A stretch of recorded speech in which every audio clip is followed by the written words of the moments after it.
നാരായണം നമസ്കൃത്യ നരം ചൈവ നരോത്തമം ദേവീം സരസ്വതീം വ്യാസം തതോ ജയമുദീരയേ. അർത്ഥശാസ്ത്രമിദം പുണ്യം ധർമ്മശാസ്ത്രമിദം പരം മോക്ഷശാസ്ത്രമിദം പ്രോക്തം വ്യാസേനാമിതബുദ്ധിനാ.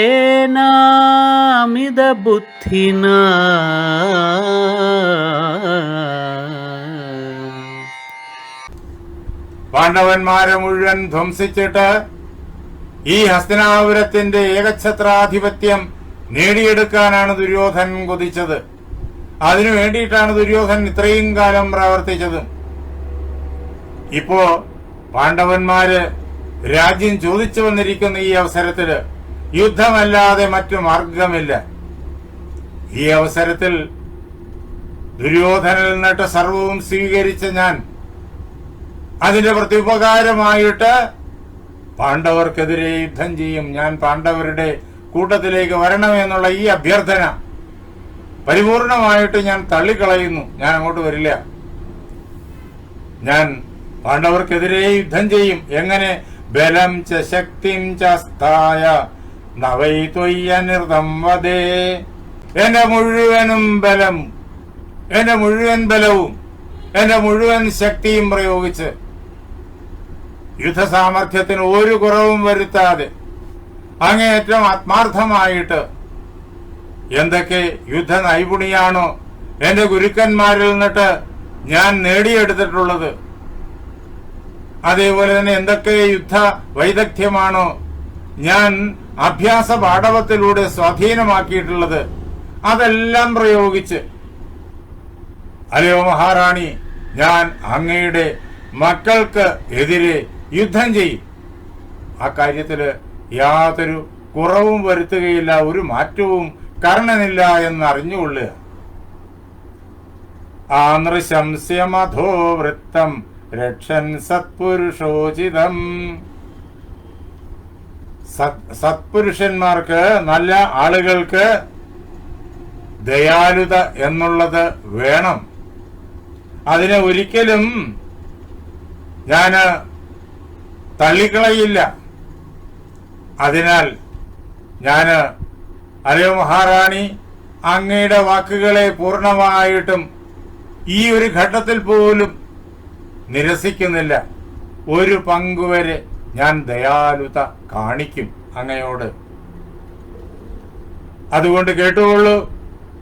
നചതേയം സമാരംഭോ മഹിമോഘോ ഭവിഷ്യതി. അല്ലയോ മഹാറാണി, അങ്ങ് കൊട്ടാരത്തിൽ നിന്നിറങ്ങിയിട്ട് ഇത്രയും ദൂരം നടന്ന് ഗംഗാതീരത്തെ ഈ മധ്യാഹ്നത്തിൽ എത്തിച്ചേർന്ന് എന്നെ കാണുക, എന്നോട് ഇങ്ങനെ ഈ കാര്യങ്ങളെല്ലാം, ഞാൻ ചെയ്യേണ്ട കർത്തവ്യങ്ങളെക്കുറിച്ച് അങ്ങ് ചിന്തിക്കുന്ന കാര്യങ്ങളെല്ലാം പറയുക തുടങ്ങിയ ക്ലേശങ്ങൾ, ആ ക്ലേശത്തെ വകവയ്ക്കാതെ തന്നെ ചെയ്തുവല്ലോ.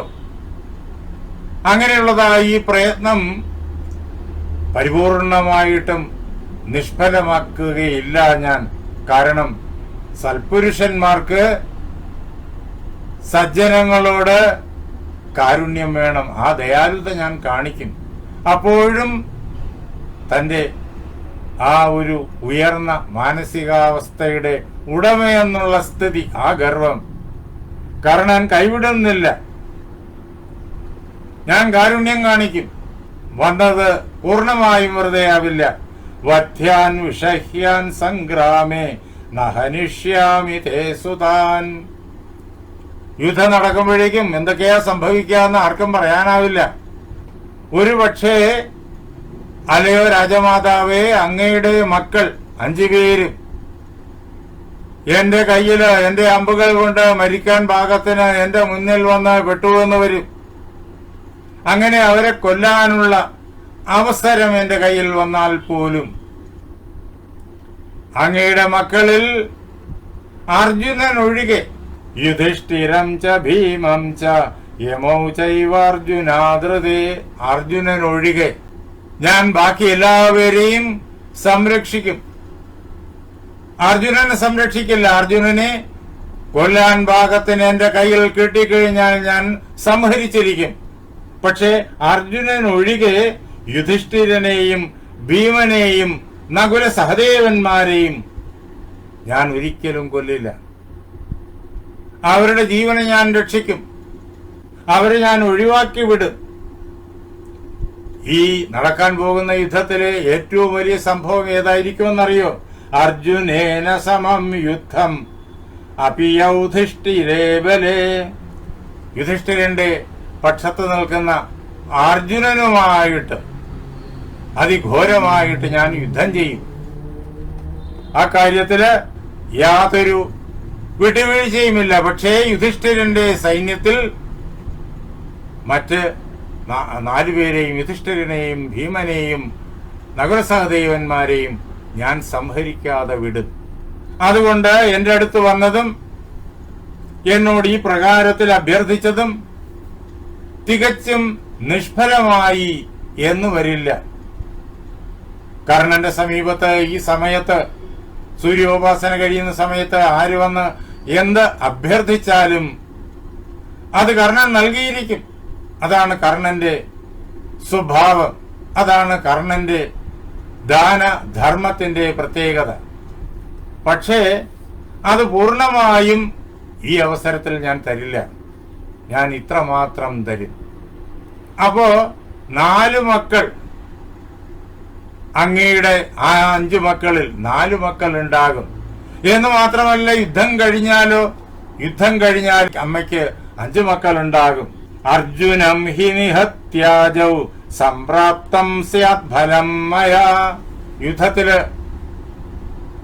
അർജുനനോട് അതികഠിനമായിട്ട് ഏറ്റുമുട്ടി അർജുനനെ എനിക്ക് കൊല്ലാൻ സാധിച്ചാൽ എന്റെ ജീവിതത്തിന്റെ പരമമായിരിക്കുന്ന ഫലം ഞാൻ നേടിക്കഴിഞ്ഞു എന്ന് അറിഞ്ഞുകൊള്ളണം. അർജുനനും കർണനും തമ്മിൽ ഏറ്റുമുട്ടുമ്പോഴേക്കും ആരാണ് ജയിക്കുക, ആരാണ് മരിക്കുക ഇപ്പോ കൃത്യമായിട്ട് പറയാനാവില്ല എന്ന് കർണൻ സൂചിപ്പിച്ചിരിക്കുന്നു. കർണന് തുല്യബലനാണ് അർജുനൻ, അർജുനന് തുല്യബലനാണ് കർണൻ. 2 പേരും വില്ലിന്റെ കാര്യത്തില് അങ്ങേയറ്റം വീരന്മാർ. അങ്ങനെ അർജുനനെ എനിക്ക് കൊല്ലാനായി കഴിഞ്ഞാൽ എന്റെ ജീവിതത്തിലെ വലിയ ഫലം അത് എനിക്ക് കൈവരും. അതല്ല യശസാചാപി യുജ്യേയം നിഹത സവ്യസാചന.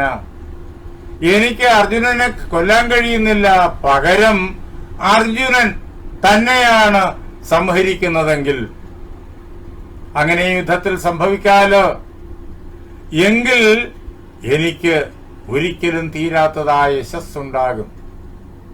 കർണൻ തോറ്റിട്ടുണ്ടെങ്കിൽ അത് അർജുനനോട് മാത്രം, കർണന്റെ അനുജനായിരിക്കുന്ന അർജുനനോട് മാത്രം. അതല്ലാതെ മറ്റാരോടും കർണൻ തോറ്റിട്ടില്ല.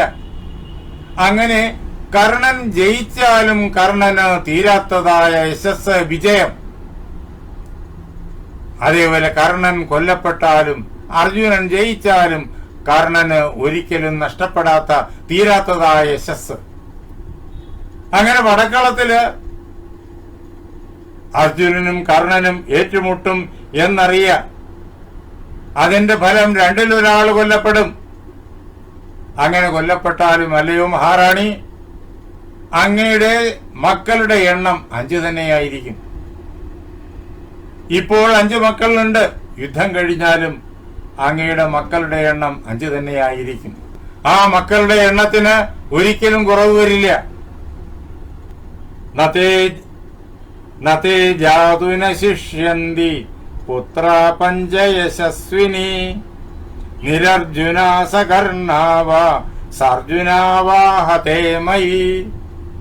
കർണൻ സ്പഷ്ടമായിട്ട് കുന്തിയോട് പറയാണ്, ദുഃഖത്തിന്റെ ആവശ്യമില്ല. 5 മക്കൾ യുദ്ധം കഴിഞ്ഞാലും അല്ലയോ മഹാറാണി, അങ്ങയ്ക്ക് അവശേഷിക്കും.